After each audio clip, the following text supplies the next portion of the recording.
Hi, Joyce. Yeah, good morning. Yay. I thought we'd start by just making a little sample to get the technique down, and then you can make something bigger. Good morning.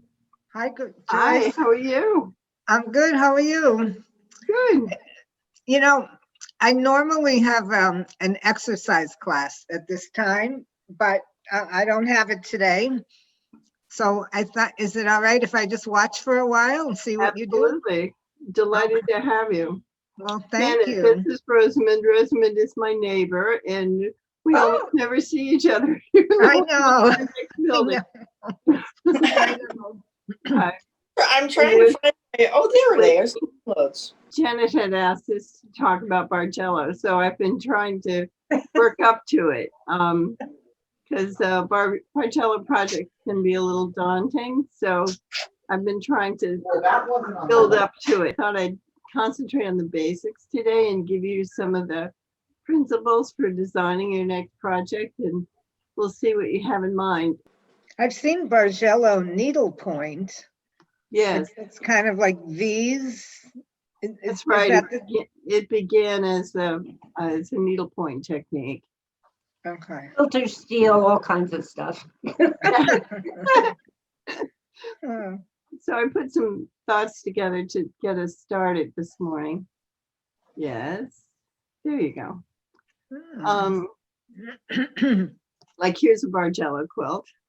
Ah, I like this picture. yeah. So it's about movement of the colors, the convergence of the colors and the motion are the hallmarks of Bargello. This is a classic pattern. Oh, wow. That in needlepoint they call this the flame stitch. Okay, and so you do one stitch, two stitches next to each other, and in each case you're spanning more than one hole on the needlepoint canvas, 2-3 holes, something like that, and it maybe make one and then two together, and then it gets wider, so you can see the width of this stitch, and we're moving.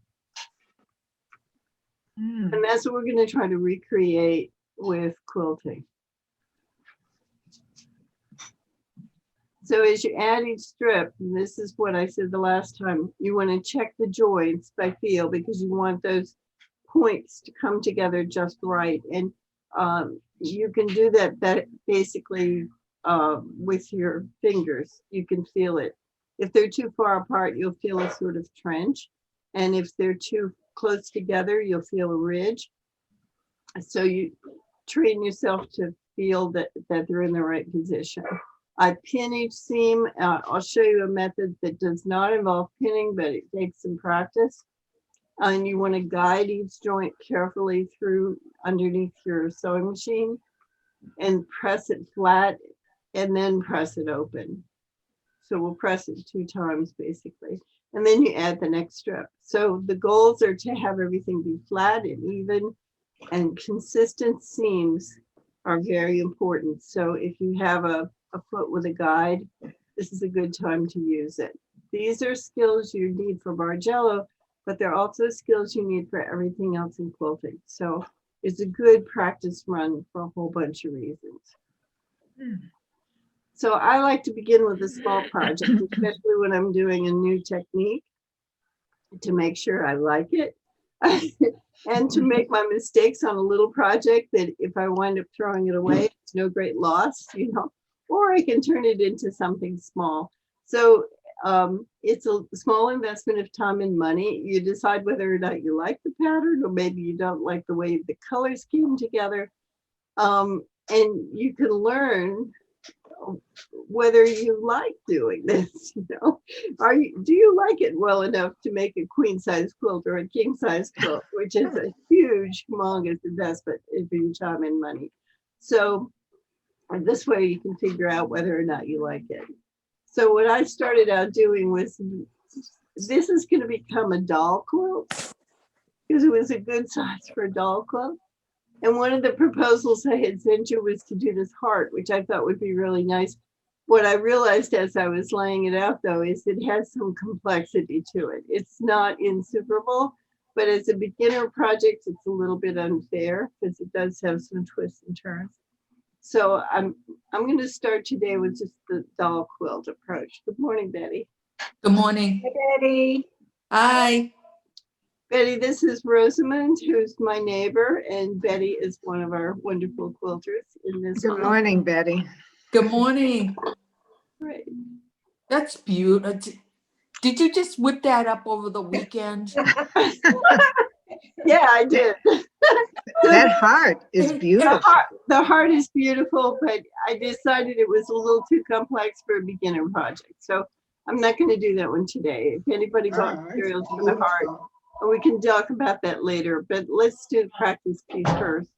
And the stars were something that Janet in particular had expressed interest in, where you make one segment and then you put these together. Betty will realize that this is very similar to what you did, putting a star together.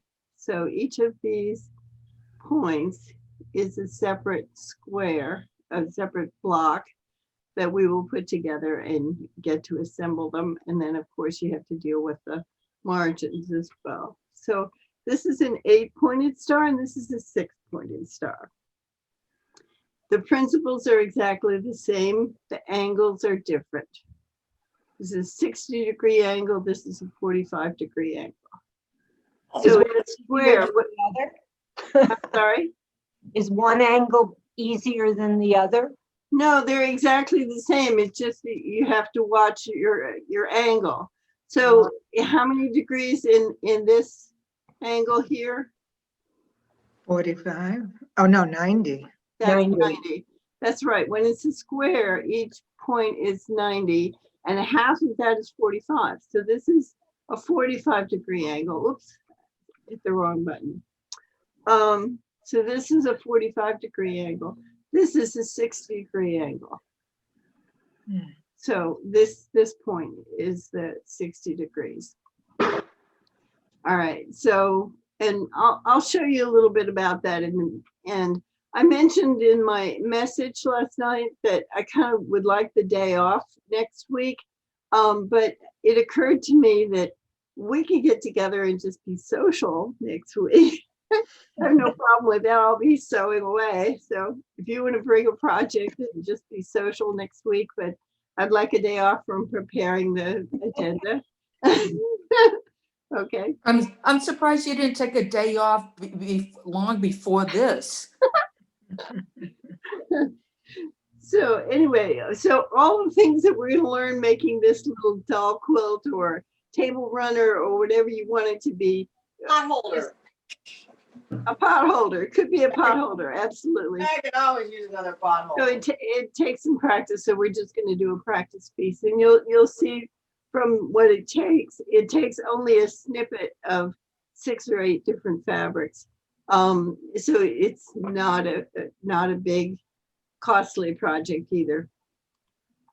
So what I did first was to choose my materials. So you gather your colors, and I use this as my focal fabric, is what they say in quilting.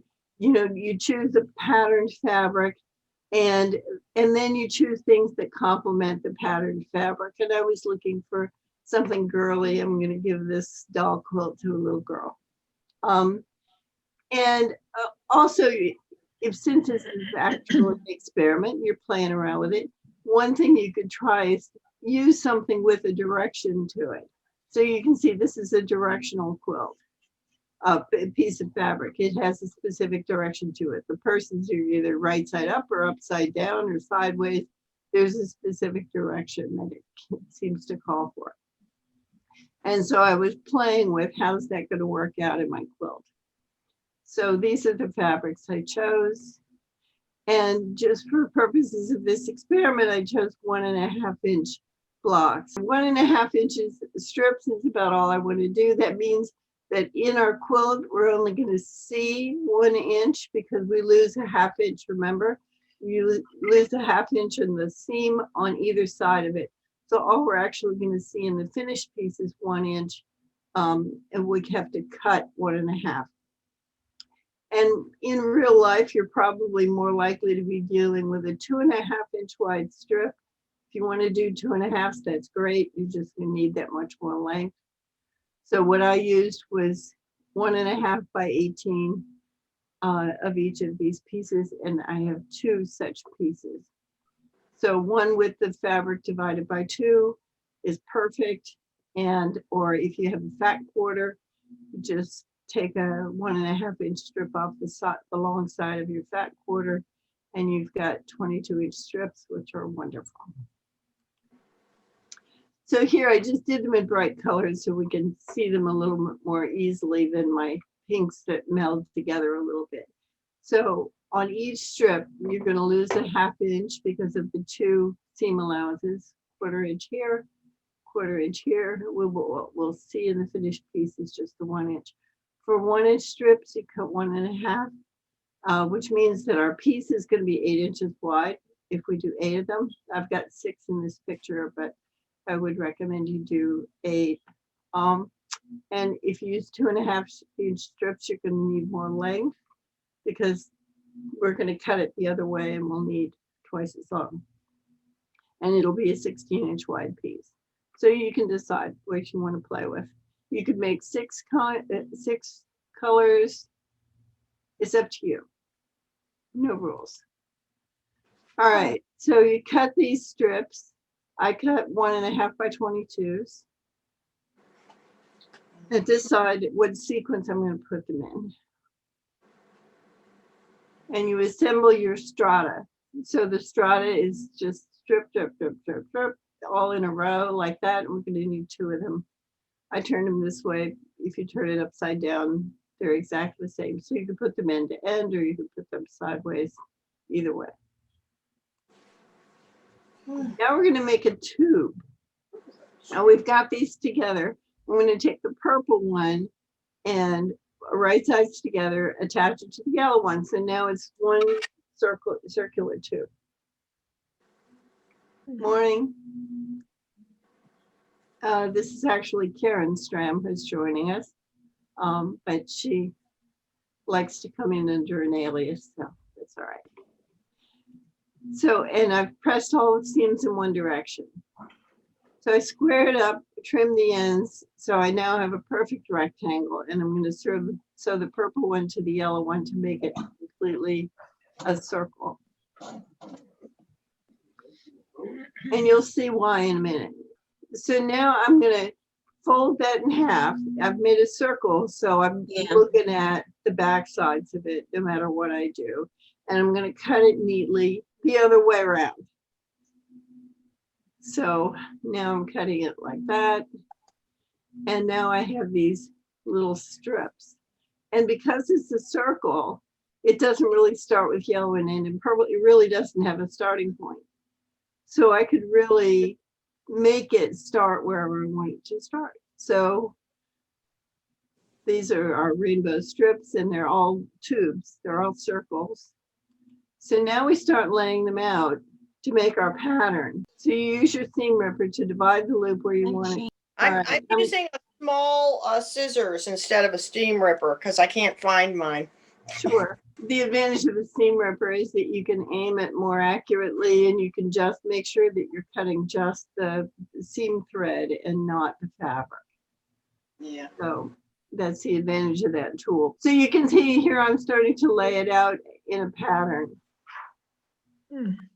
So here I've got this one, and I've made sure that I have the purple one at the top on the next loop and the blue on the top on the next loop.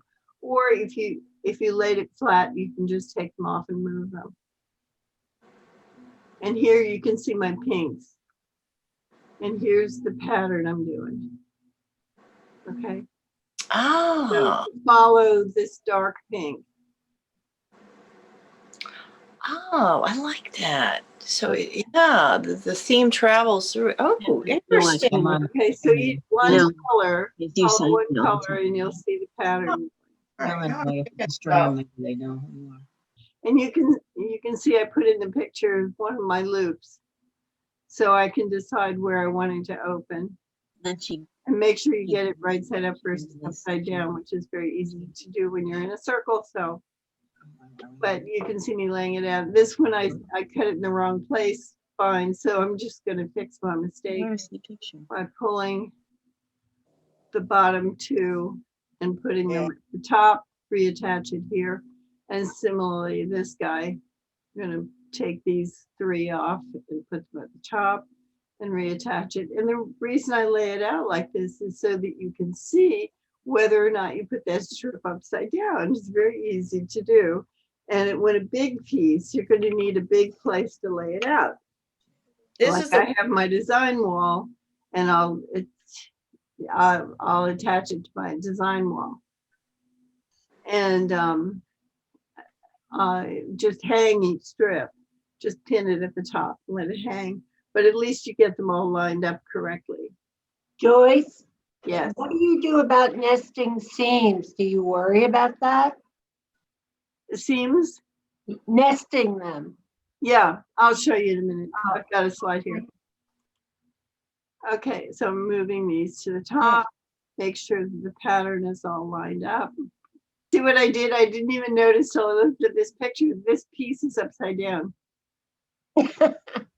Okay, because see, next to this floral, there should be a pink. So next to the floral, oops, growing pink. So this piece is upside down. See how easy it is to do that? So when you attach it, you need to make sure you've got the sequence of events correct and that the pattern is moving the way you intended. Okay. And does it matter what the pattern is? No. Now, one thing I want you to notice is this one is a little more narrow. I cut it a little narrower. And the reason for that is when you're at the bottom of this point, it comes to a point better if it's narrower. So you'll play with whatever design you want. And so now we start assembling the strips. I put these two together. And you can see the points are matching pretty well, not 100%, but good enough. And then I pressed it, and I press it just like a sandwich first. And then once I've done that, then I open it. So you sort of set the threads into the fabric with the first pressing, and then you open it up and it should open up nice and neat. Now we need to nest the seams together. This is what Janet was asking about. And you can see this seam is going down and this guy is going up, but this one's coming down. So I want them all to go in the same direction. So I'll take my new strip and iron it, just sweep your iron up and get them going in the right direction before I start playing with it. Okay, so these are going down. The new strip should go up. And I run my iron up to make sure that's true. So one goes down, one goes up. And now they're headed in the right direction. So I should be able to nest them a lot better. So I'll nest them one by one. When you're doing this in the beginning, I would do it by hand so that you get the feel of it. Feel how it feels when they're nested properly. You can look at the edge and make sure that these seams are lined up. This is just laid on top. It's not matched. So these are not right yet. This one's pretty good. You see how the seam lines should be pretty much on top of each other, but not too close to make a ridge and not too far apart where it makes a little gap, a little valley. And then we have our piece. So you see what I mean about the point? A little pointier because this is a narrower strip. And you'll see that in the Bargellos that you look at on the net. Flames. Oh, I didn't put that. Okay. So there's lots of interesting things you can do with that. So practice it so you get consistent seams, get everything nice and straight, and hopefully the piece comes out pretty much a rectangle, not too far off. It'll be a little far off. That's all right. I have another camera. I'm going to switch my other camera here. Wow. So I wanted to show you a little bit of drafting. Whitney will appreciate this. Of how you go about planning a star quilt. And this could be it could be the 5-pointed, sorry, it could be the 8-pointed or the 6-pointed star. You start out exactly the same way. Okay, so we start out by drawing a plan. And I'm planning one where I'm using 1.5-inch squares. If you're doing 2.5, it's the same principle.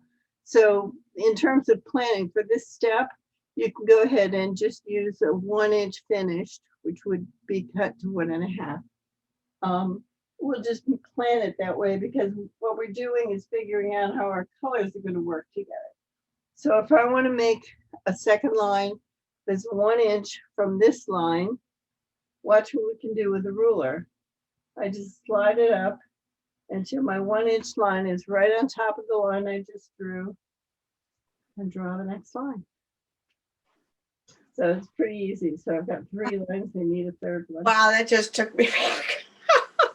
That's the first thing you learn in drafting class because you have to put the lettering. You have to make your own lines and oh yeah. Right. Right. Okay. I forgot about that. We've got 3 strips. We can pretend we've just put 3 strips of fabric together. Now I want to draw a 45-degree line. So I look on my little ruler and I found the 45-degree line, which is right here in front of my finger. Can you see the green lines? Green cross lines. Let me turn this upside down so we have right underneath it. The Cool. faint green lines, which I can see better than you can see, I'm afraid. But anyway, there are faint green lines going at different angles, and they're labeled. Like this one says 30, and this one says 45, and this one says 60. Okay, so depending what angle I want, I take the green line and put the green line on top of my nice dark black line. So here's my 45. I'm putting the 45-degree green line on top of my black line. And now I've got a 45-degree angle. So I'm going to draw this 45-degree angle. Did I get off camera? Yeah. All right. So I have my 45-degree line. Now, if I want to make it another line next to that, I'm going to have to turn it upside down just because I'm right-handed. I'm going to put my 1-inch line on top of that line and draw another one. And look what happened. Okay, so I'm beginning to get, this is the pattern we're going to create. 1, 2, 3. And if you're doing 4, 5, 6, whatever, you do whatever you need for your design. So now we have one piece of the star. I went the wrong way. This is sort of upside down and backwards. It's like I would never make a good dentist. So there, so that now is going to become the pattern that we want. Now, similarly, I did the same thing with little bits of fabric so that I could play with my colors. So that's one way we could do the colors. Now, how do we know we're going to like that when it's a star? Well, here's a quilter's trick. And I've never done this before. This arrived in the mail this morning, just in time for this class. So we'll find out if this is going to work. Is it working on the camera? Close. Maybe I can change the angle on the camera. There we go. Oh, that's So I have a neat. little mirror here. If I can get it aimed correctly. you begin to get the feel for how that's going to look. And then if I move things around, we can play with it. And even if you don't have a mirror, you could do 2 of them or whatever, just to get a feel for how it's going to display when it spins. So Betty did a lot of this experimentation when she was working with her stack-a-whack quilt. You know, if I aim it that way, or if I aim it, I made that one symmetrical, so it's not going to change if I move things around. But let's see, let's just, all right, so if I move it now, I've got the floral going as the point. Do I like that better or worse? What do you think? I like that one. I do too. It's like a snowflake, very original. Yeah, so you can see it's the same colors. We just organize them differently. So now when we spin it and do our sort of kaleidoscope thing, that's what a kaleidoscope does, is it uses mirrors to take one image and spin it. And so are we gonna like that configuration better than the other one? I knew it had some familiarity. Right. I used to have a kaleidoscope that you could put your own stuff in it. No paper clips, Neat. beads, whatever, you know, and it was really fun to see all the silly configurations you could make. But anyway, so that's the idea. That's the principle. We'll do that. We can do exactly the same thing with a 60-degree angle and make a 6-pointed star. With a 45-degree angle, you're going to come out with an 8-pointed star. So your choice. But doing the 6-pointed star is going to be exactly the same. Oh, I've changed my field of view. So, oh, and I better change because it's getting some glare. See if we can, yeah, this looks good. All right. So let's do a 6-pointed star. 1 and 2 and 3 and 4.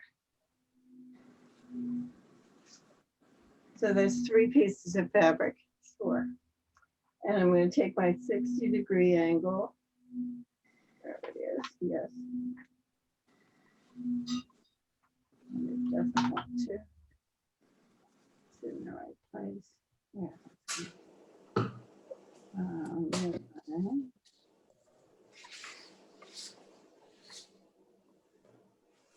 All right, so I did the same thing and I drew my 60-degree angle.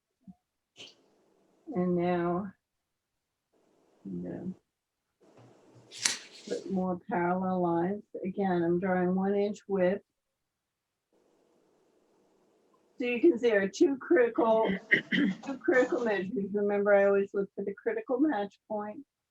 So what's important about this structure that I'm building? So the 2 important parts in both of these cases are 60-degree angle here, or 45 in the case of the other one. Did I go the right direction? No. My dental skills again are not so great. Okay, so it's this width and this width are the 2 care about. Okay, the size of the lines will take care of themselves, but you know, because from here to here, don't worry about it. It'll take care of itself. The ones you care about are the distance between these parallel lines and the distance between these parallel lines. Okay. Fine. All right, so now I've got my matrix set up there. And I just happen to have some little 60-degree. I have an exercise class, she said. All right, so I'm just plunking these down. And well, I guess I didn't randomize that too much, did I? Let's see what this looks like. Let's not so great. What do I want there? I think I want some greens. Okay. And what I did, by the way, is when I was playing with this for real, was I took pictures. I put a configuration together and I take a picture of it, and then I look at the next one and say, do I like it? Do I hate it? And so here's my 6-pointed star, Jen. Nice. Oh, I don't love it yet, but anyway. But, it'll be very different depending whether I put one color like I have here radiating out or going around. So you can look at it from different dimensions like that and decide how much you love it or hate it. So this is just a little bitty mirror. You can use your own mirror. It doesn't have to be this one. This is conveniently hinged the way quilters love it. But you can do it with any mirror or just imagine it. But depending, for example, if I put the green radiating out, it's going to have a different feel than if I put the yellow radiating out, etc. So just play with it. It's just literally paper dolls. And when you get it where you like it, and take a picture of it or glue them down or something like that, because then we're going to work with this. Let me put this in some sequence that I kind of like anyway. Let's see, if I put these radiating out, I like to do that.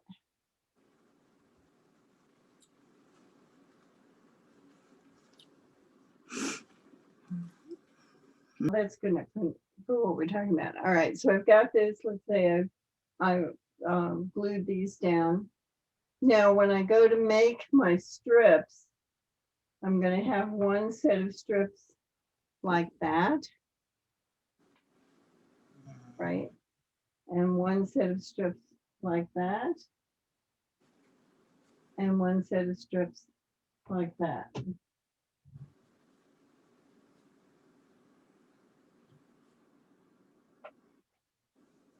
So, for example, this is the strip set that I did for the baby quilt. Oh, it's still a tube. I forgot it was still a tube. But you can see how I sliced that tube. Sorry. Okay. So here's my tube.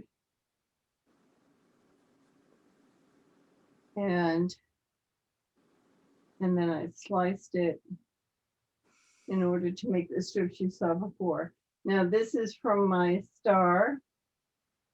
I made one set of strips. When I get it positioned, it'll be better. One set of strips like that. One like that. So that's basically the opposite. And one like this. The one in the middle, I'll put it in the middle. That makes more sense. Like that. And like that.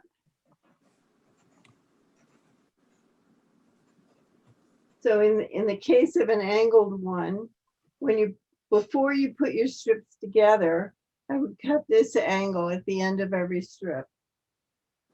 Your 45 or 60 degree angle, you cut it at the beginning of every strip. That one, when you put it together, you don't have wasted fabric, because if you put it together square and then you cut, now you've lost quite a bit, especially on that inside one. So I put that together, and this is my star. Sort of hide behind. How's that? Okay. Not bad. So each of these little diamonds goes together to make the star. All right. So hopefully that gives you some fun stuff to play with. So would you make the strip then and also have like a background fabric? Yeah, Why? right. I didn't get the instructions worked out for the background fabric, but yes, we can work on that. If you do get this far, just leave just don't sew all the way to the end. Uh-huh. Here, leave yourself at least 1/4 of an inch there, because we'll be putting them together that way. But normally you would go ahead and put some background fabric here before you put this seam together. Before you put this seam together on your diamond, you'd have some fabric going up to make your background.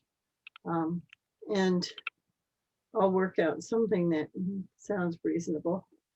But right now I'm flying by the seat of the pants, so to speak. When Yeah. you're dealing with 45-degree angles, you need a half square triangle or you need whatever. So the 45s are easier to work with and you come out with a square. When you're dealing with 60 degrees, then it's a little trickier, but it's still very doable. And again, the critical bits are that angle. And especially when you're working with the background. I like this. If you like doing 60-degree things, there is such a thing as a 60-degree template.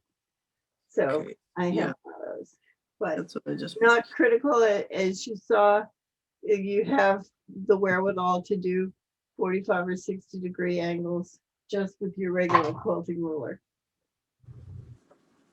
Okay. So hopefully that gives you some stuff to play with. And next week we'll see progress, right? Bring some stuff you're working on, whatever. What do you glue it together with? I use a glue stick.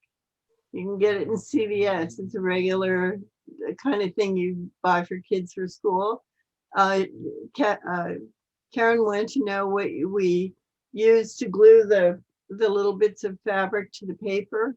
And I would just use a glue stick or Scotch tape or whatever. It's only just a guide for you to make sure that you're going to put your strips together correctly. Can you start with wider strips? 1 inch Yes. just seems awfully, I mean, That's after right. my seams. Right. I use 1 inch for planning just because it doesn't consume a lot of fabric. Oh, okay. So I can plan my colors, but then you can make the real one whatever width you want. So we talked about getting a jelly roll of pre-cut strips. Those are usually cut to 2.5. And so 2.5 is a nice size for a quilt. But it could be anything you want. I've also, another fun thing I did, I had a fabric once that had mermaids on it, all kinds of mermaids. So I did what they call fussy cutting. You make yourself a template and I make it out of something you can see through. You can get plastic that you can cut with scissors. So I made a template at the size I wanted, a diamond that I wanted. And then I put it on the fabric on top of one of the mermaids. And I make a draw on the fabric. This is where her hand is, this is where her tail is, something like that. And then you cut 6 of those exactly the same, and then you spin them. And they're adorable. You know, so you have like a water ballet mermaids. They're all doing fun water ballet kinds of moves. And See, it was really, yeah. Cool. so that's called fussy cutting. It means you really worked at getting 6 identical pieces just from random bits of cloth, and it works. Everybody have a happy turkey day. Thanks. You too. I think Bye. I'm going to applique. Who knows? Bye-bye. Bye-bye now. Take care, all. Thank you. Thank you.